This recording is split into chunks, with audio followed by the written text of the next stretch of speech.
Dead Funny, another book of grave humour. Fritz Spiegl, the compiler, is my guest this evening. Fritz, good evening to you. Hello, good evening. This is the second one, as I say, another book. I mean, have you been compiling this one since the first one came out? Non-stop. I have in a way, because it's not a conscious act of compiling. I don't go around from graveyard to graveyard. It started when I played with the Liverpool Phil and filling in time between rehearsals and concert. I used to go and look at nice old churches, and that meant going through nice old churchyards. And very often I looked at the gravestones simply because they're so beautifully engraved. And I think it's thanks to people like you that we've become compulsive readers of gravestones, as a matter of fact, because I hadn't really thought about it until I think probably I saw your first volume.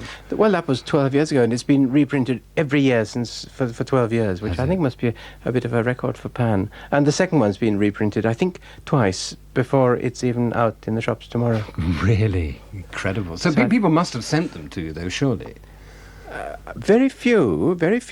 I found quite a lot in graveyards. I did get my boots muddy, and I re-anthologized some very early anthologies, because there's some very funny 18th century collections of graveyard humour which were made with great foresight, because nowadays a lot of the stones have been eroded by the atmosphere and by acid in the air, and you get to a lovely inscription and find it isn't there anymore. You can't read it. But fortunately, again, a lot of church wardens and church authorities kept records of them in a safe place on paper. Yes, people always query their authenticity. I mean, the records are accurate. I mean, all the ones which you've got in the book really did exist at some time or another. They must have existed at some time, but a lot are difficult to verify now. And it was interesting to find that they even made mistakes in the 18th century anthologies once you started checking up on them. Yeah. You've spread your net a lot wider, actually. You've actually got one you were putting your finger on a moment ago, from Barbados, was it? Yes, I didn't actually go to Barbados, but a lady who works for the Arts Council said, "Do you know that lovely one in Barbados, in Bridgetown?" And so, of course, I wrote to the local public library, and it was finally traced, and it's number 367 in the local burial ground, and it's an epitaph to Benjamin Maciar, like Messiah, only Maciar, late merchant of this island, who was universally beloved and respected by all that knew him, and whose death was much lamented.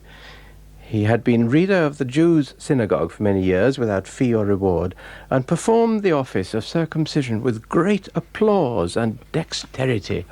I love this. It seemed to sort of flourish, a great performance with a large audience, with an encore, perhaps, if you've got some animal ones too. I've got one here from a dog, which was obviously worrying sheep, called Rector. Rector, age 4 years, shot the 31st of March, 1890.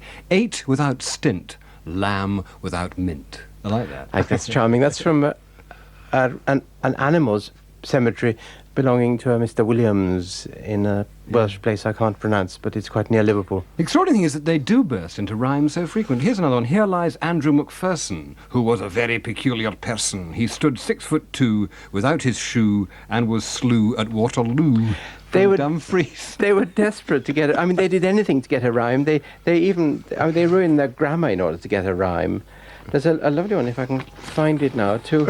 It's got sheaves and sheaves of them. Well, I had to get them out. There was an epitaph where, obviously, the woman herself, before she died, because very often people wrote their own epitaphs and asked them to be put on their graves. So if there's anything facetious or funny, very often it was of their own composition. And she had written, "For me deceased, weep not, my dear. I am not dead, but sleeping here.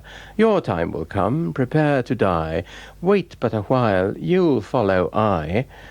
But her husband, who obviously had meanwhile remarried, wasn't quite ready, and he had engraved below it, "I am not grieved, my dearest life. Sleep on, I've got another wife, and therefore cannot come to thee, for I must go to bed with she." That's super. I think that's charming. It couldn't really happen charming. now, though, you see. It couldn't happen because the church won't allow it. That's right. The vicars check them up now, don't they? There is a churchyard's handbook which actually tells you what you may and what you may not put. And the old one, "Beneath this sod lies another," wouldn't get very far today. It wouldn't be possible, no. Now, you mentioned music. You mentioned the Royal Liverpool Philharmonic Orchestra, in which you played the first flute for 15 years. Let's put the two together, because we have the Dance of the Blessed Spirits, which seems rather appropriate, played by your good self, and here it is.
Part of the Dance of the Blessed Spirits by Gluck, played there by the Royal Liverpool Philharmonic Orchestra, conducted by Hugo Rignold, and my guest this evening was principal flute at that time, Fritz Spiegl. I think I shall call myself the man with the rusty flute now.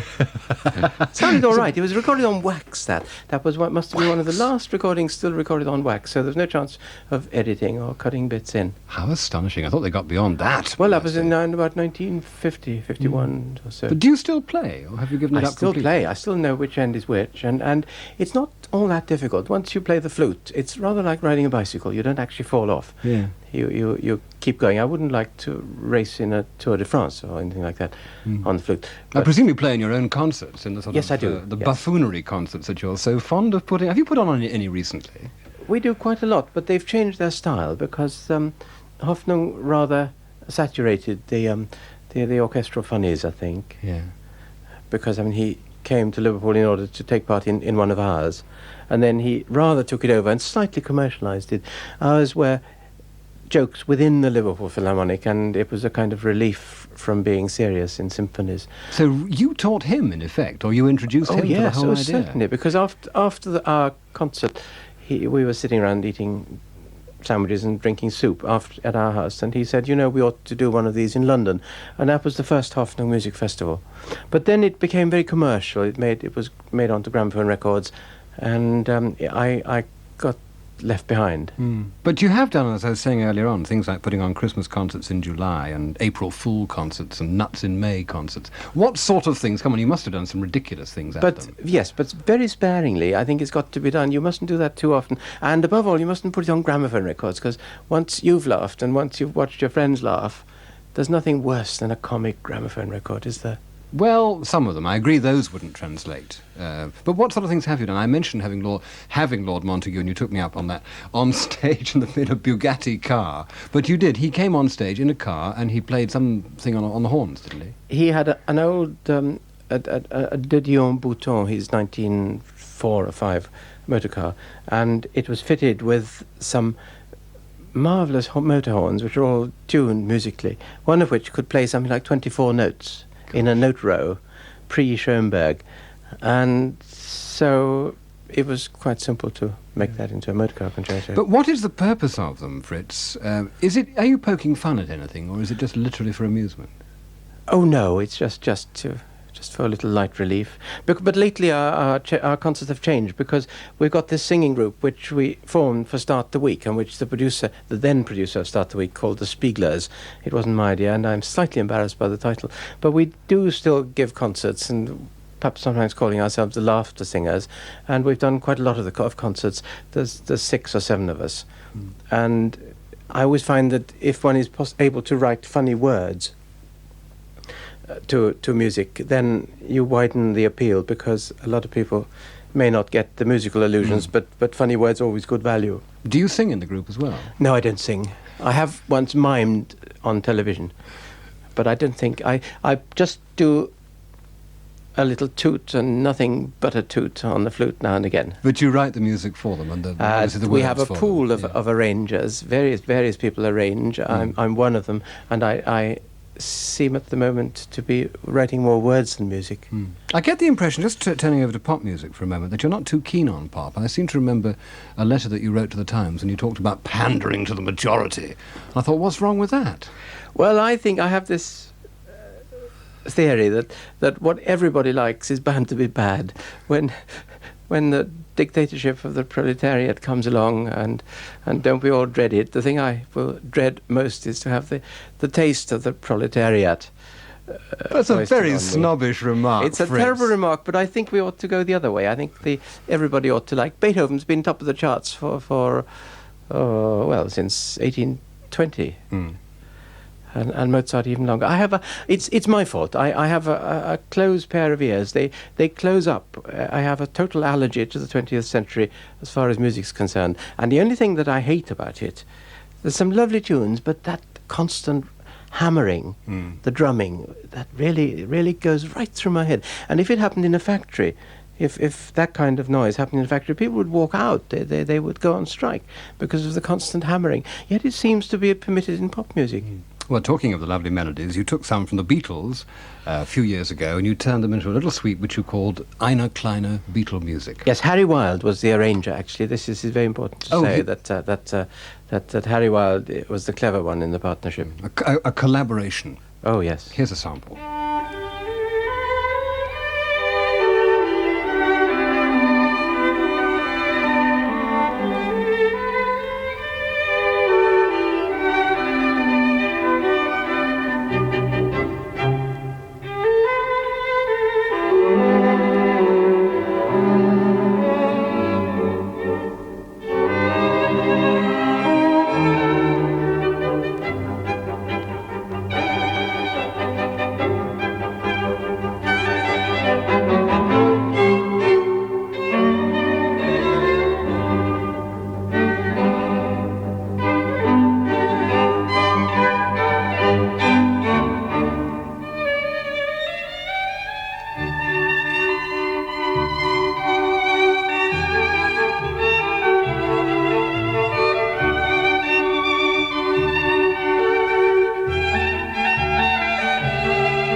the Allegro from Eine Kleine Beatle music by my guest this evening, Fritz Spiegl and Harry Wilde. You're a collector and a preserver, it seems to me, Fritz, of just about everything. Do you have a house full of junk? Yes, but quite a lot of it is not actually junk, because I have a very bad memory, so I have a lot of boxes about, and every time something appeals to me, I throw it in a certain box, and then after a few years I suddenly look at it and find that there's a book in it. I mean, this is how these grave humour books have come about, not by consciously doing them, but by simply accumulating them. The information accumulates like dust in our house, and I'm at the moment not writing one, not two, but 3 books by that process. Really? In that suddenly I find there's a book there. And the misprints, I suppose, which were so much a part of your life for so long before that, they too accumulated in the same way, I suppose. The misprint books are now out of print, I think, but I'm working on a new one for next year, which will treat the whole thing from another angle and will study the sort of English you read in the press. Because newspaper English, as you know, is quite different from ordinary spoken English, and there's a lot of fun to be had from it. Yes. You must find it, as a final thought, coming back to The Dead Funny, another book of grave humour, the second in the series, published by Pan, you must, in the course of putting it together, have thought about an epitaph for yourself, have you? I was a bit superstitious that I might not survive the publication date, because it took such a long time. But if I had a choice, I would love to have suffered the same accident as a very well-known and well-loved musician suffered about 20 years ago, who was cremated at Golders Green, and his last wish was to have a Bach chorale played at the cremation. And just as the coffin slid down, instead of the Bach chorale, the organist played ta-dee-dee-da-da-da-da-da. He played the Bach carol because he misunderstood on the phone. There was a horrified silence, and people didn't know whether to laugh or cry. And the whole thing fizzled out rather. And I would love that to happen to me. Just putting the two together, misprints and gravestones, has there ever actually been a misspelling on a gravestone, a misprint? Oh, many times, and there's some very rude ones too. Are there? Which I cannot possibly quote here. We shall look through the book and try and find them. Fritz, thank you very much indeed. Thank you, John. My guest this evening, Fritz Spiegl.